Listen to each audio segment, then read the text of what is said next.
Today in this video, I'm gonna explain how to fix packet loss on PS5, fix lag spikes and rubber banding on network connection.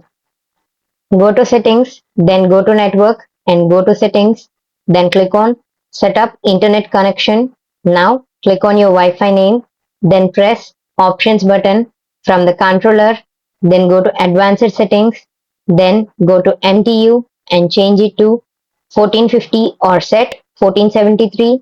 Now go back and press options button from controller, then click on Wi-Fi frequency bands and change it to 5 Hz if your router is near, otherwise set it as 2.4 Hz or automatic, or try different Ethernet cables.